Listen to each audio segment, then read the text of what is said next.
लगभग कई सदियों पहले मालवा की धरती पर धारा नगरी नाम का एक समृद्ध राज्य था।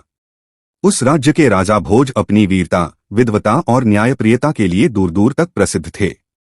कहा जाता था कि राजा भोज रात के समय राजसी वेश छोड़कर साधारण व्यक्ति का रूप धारण करते और नगर की गलियों में घूमकर अपनी प्रजा का हाल जानते थे। उन्हें विश्वास था कि राजा को केवल महल में बैठकर दरबारियों की बातें नहीं सुननी चाहिए, बल्कि उसे अपनी आंखों से जनता का सुख दुख देखना चाहिए। एक रात आधी रात बीत चुकी थी। नगर की गलियां लगभग सुनसान थीं। राजा भोज अपने घोड़े पर सवार होकर एक पुराने मोहल्ले से गुजर रहे थे।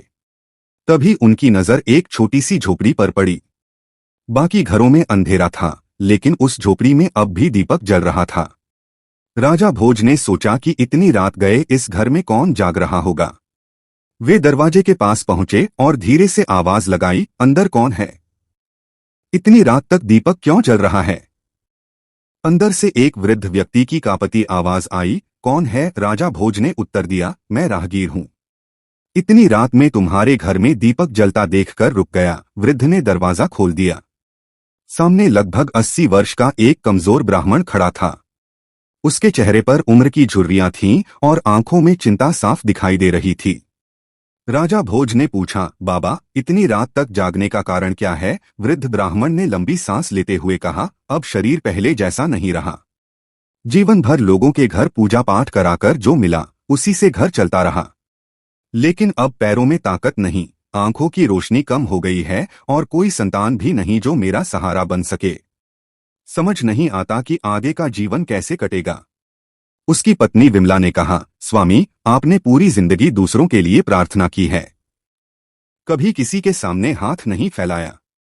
अगर आज मजबूरी में राजा भोज के दरबार में सहायता मांगनी पड़े तो इसमें आपका अपमान नहीं है। सुना है राजा भोज किसी जरूरतमंद को खाली हाथ नहीं लौटाते। वृद्ध ब्राह्मण कुछ देर चुप रहा, फिर बोला, तुम ठीक कहती हो। सुबह मैं धारा नगरी के राजा भोज के दरबार में जाऊंगा। यदि वह सचमुच प्रजा का पिता है तो शायद मेरे बुढ़ापे का सहारा बन जाए। राजा भोज ने यह सब सुना और बिना अपना परिचय बताए वहां से चले गए। अगले दिन वह वृद्ध ब्राह्मण राज दरबार पहुंचा। उसने राजा भोज के सामने अपनी परिस्थिति बताई। राजा ने उसकी बात ध्यान से सुनी और तुरंत कहा, बाबा, आपकी उम्र ने आपको मांगने के लिए मजबूर किया है, इसलिए इसे कभी भी अपना अपमान मत समझिए। राज्य की संपत्ति में जरूरतमंद प्रजा का भी अधिकार है। राजा ने उसे पर्याप्त स्वर्ण मुद्राएं देने का आदेश दिया ताकि वह अपने शेष जीवन को सम्मान के साथ गुजार सके। वृद्ध ब्राह्मण ने राजा को आशीर्वाद दिया और घर लौट आया। उसने सारी मुद्राएं एक संदूक में सुरक्षित रख दीं। लेकिन अगली सुबह जब उसने संदूक खोला तो उसके होश उड़ गए।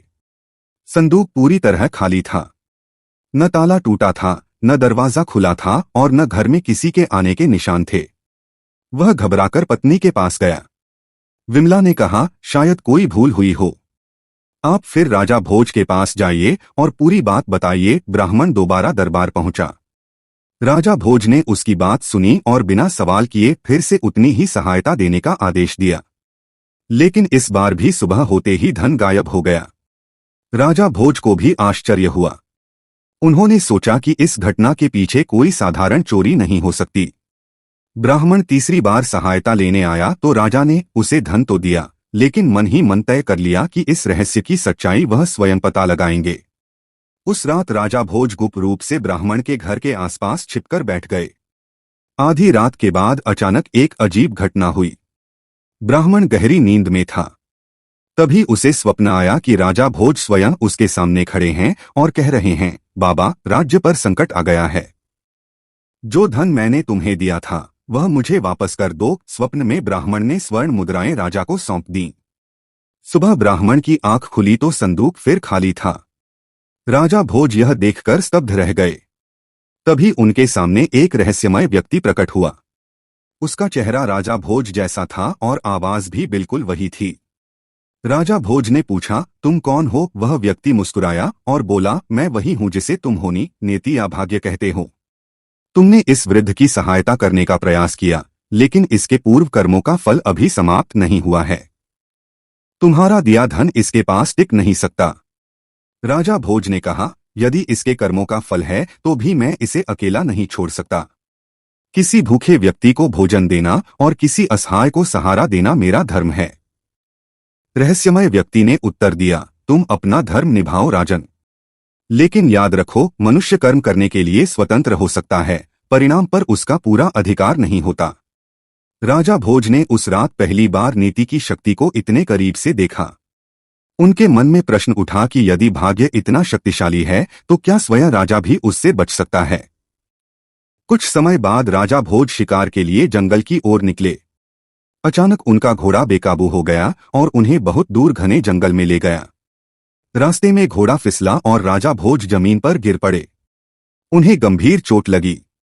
उनके सैनिक उन्हें ढूंढ नहीं पाए। कई घंटे बीत गए। राजा बेहोश पड़े रहे। उसी जंगल से गंगू नाम का एक साधारण तेली गुजर रहा था। उसने झाड़ियों के पास घायल व्यक्ति को देखा। कपड़ों से वह किसी बड़े आदमी जैसा लग रहा था, लेकिन गंगू उसे पहचान नहीं पाया। गंगू ने कहा, जिसे भगवान ने मेरे रास्ते में भेजा है उसे मैं मरने के लिए नहीं छोड़ सकता। वह किसी तरह राजा भोज को अपने घर ले गया और कई दिनों तक उनकी सेवा करता रहा। जब राजा भोज को होश आया तो उन्हें अपना परिचय बताने का अवसर मिला, लेकिन उन्होंने ऐसा नहीं किया। उन्हें डर था कि यदि आसपास के लोग जान गए कि यह धारा नगरी का राजा है तो राजनीतिक दुश्मन उन्हें खोज सकते हैं। इसलिए उन्होंने स्वयं को एक साधारण यात्री बताया। गंगू ने उनसे कहा, अब आप ठीक हो गए हैं। अगर शरीर में ताकत आ गई है तो मेरे साथ तेल निकालने के काम में हाथ बंटा देना। राजा भोज ने मुस्कुराकर कहा, जिस व्यक्ति ने मेरे प्राण बचाए हों उसके छोटे से काम में हाथ बंटाना मेरे लिए सौभाग्य है। दिन बीतने लगे। राजा भोज गंगू के साथ कोल्हू पर काम करने लगे। वह बैलों को चलाते, तेल निकालते और दिन भर मेहनत करते, लेकिन उनकी असली पहचान किसी को पता नहीं थी। एक दिन काम करते समय राजा भोज ने भक्ति का गीत गाना शुरू किया। उनकी आवाज इतनी मधुर थी कि आसपास के लोग अपना काम छोड़कर उन्हें सुनने आने लगे। धीरे धीरे पूरे गांव में चर्चा फैल गई कि गंगू के यहाँ काम करने वाला नया आदमी असाधारण स्वर में गाता है। उसी समय धारा नगरी में राजा भोज के महल में एक विशाल संगीत समारोह की घोषणा हुई।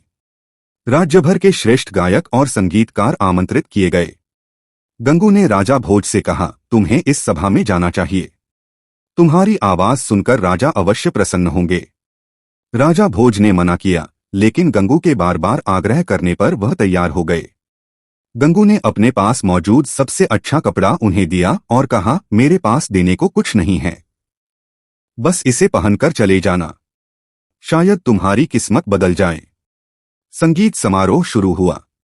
बड़े बड़े कलाकारों ने अपनी कला प्रस्तुत की, लेकिन राजा भोज की पुत्री वसुंधरा को कोई आवाज अपने हृदय तक नहीं पहुंचा पाई। अंत में गंगू ने राजा के सामने अपने सेवक को गाने का अवसर देने की विनती की। दरबार में कुछ लोग हंसने लगे। एक तेली का सेवक और राजदरबार का संगीत समारोह, उन्हें यह बात मजाक लगी। लेकिन राजा भोज की पुत्री ने कहा, यदि इस व्यक्ति में कला है तो उसे अवसर मिलना चाहिए। दरबार में व्यक्ति के कपड़े नहीं, उसकी प्रतिभा देखी जानी चाहिए। राजा ने अनुमति दे दी। जैसे ही वह युवक मंच पर आया, पूरे दरबार में अचानक शांति छा गई। उसने ऐसा गीत गाया जिसमें जीवन, कर्म, भाग्य और सत्य की बात थी। उसकी आवाज में ऐसी गहराई थी कि सुनने वालों की आंखें नम हो गईं। वसुंधरा ने तुरंत कहा, पिताजी, यही वह व्यक्ति है जिसे मैं अपना जीवन साथी बनाना चाहती हूँ। राजा चौंक गए।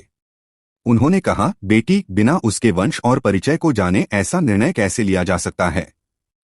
वसुंधरा ने उत्तर दिया, मैंने इसकी आवाज ही नहीं सुनी, मैंने इसके व्यक्तित्व में कुछ ऐसा देखा है जो किसी साधारण व्यक्ति में नहीं होता।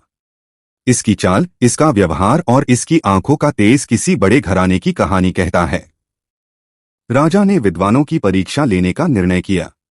4 विद्वानों से पूछा गया कि धर्म, तप, कर्म और पुण्य में इस धरती पर सबसे महान राजकुमार कौन है। चारों ने अलग अलग प्रश्नों के उत्तर दिए, लेकिन हर उत्तर में एक ही नाम आया, राजा भोज। दरबार में बैठे युवक ने यह सब सुना और कहा, विद्वानों ने सही कहा है। राजा भोज में धर्म भी है, तप भी, कर्म भी और पुण्य भी, लेकिन इन चारों से भी बड़ी एक शक्ति है, होनी। राजा ने पूछा, तुम कहना क्या चाहते हो? युवक ने कहा, यदि राजा भोज इतने महान हैं तो आज वह कहाँ हैं? अपने राज्य से दूर अपनी पहचान छिपाकर एक तेली के घर काम क्यों कर रहे हैं? यदि धर्म, कर्म, तप और पुण्य ही सब कुछ होते तो ऐसा क्यों होता? क्योंकि मनुष्य जितना भी प्रयास कर ले, नीति अपना रास्ता बना लेती है। दरबार में सन्नाटा छा गया। राजा ने कठोर स्वर में पूछा, तुम राजा भोज के बारे में इतनी बातें कैसे जानते हो? युवक ने धीरे से अपना सिर उठाया और कहा, क्योंकि जिस व्यक्ति के बारे में आप बात कर रहे हैं वह आपके सामने ही खड़ा है। दरबार स्तब्ध रह गया। मैं ही राजा भोज हूं। कुछ क्षण तक किसी को विश्वास नहीं हुआ। फिर राजा भोज ने पूरी घटना सुनाई, कैसे वह जंगल में घायल हुए, कैसे गंगू ने उनके प्राण बचाए और कैसे उन्होंने अपनी पहचान छिपाकर उसके घर में रहकर जीवन का दूसरा रूप देखा। दरबार में बैठे सभी लोग गंगू की ओर देखने लगे। राजा भोज स्वयं उसके पास गए और बोले, जिस दिन मैं जंगल में मृत्यु के करीब पड़ा था उस दिन मेरा राजपाट, मेरा मुकुट और मेरी शक्ति किसी काम नहीं आई। मुझे बचाने वाला यह साधारण व्यक्ति था। उन्होंने गंगू का हाथ पकड़कर कहा, आज से यह मेरा सेवक नहीं, मेरा भाई है। जिसने बिना मेरा परिचय जाने मेरी सेवा की, उसका उपकार मैं जीवन भर नहीं भूल सकता। गंगू की आंखों से आंसू बहने लगे। उसने कहा, महाराज, मैंने तो वही किया जो कोई भी इंसान दूसरे इंसान के लिए करता। राजा भोज ने उत्तर दिया, यही तुम्हारी सबसे बड़ी महानता है। उस दिन दरबार ने एक ऐसा दृश्य देखा जिसे वर्षों तक भुलाया नहीं जा सका।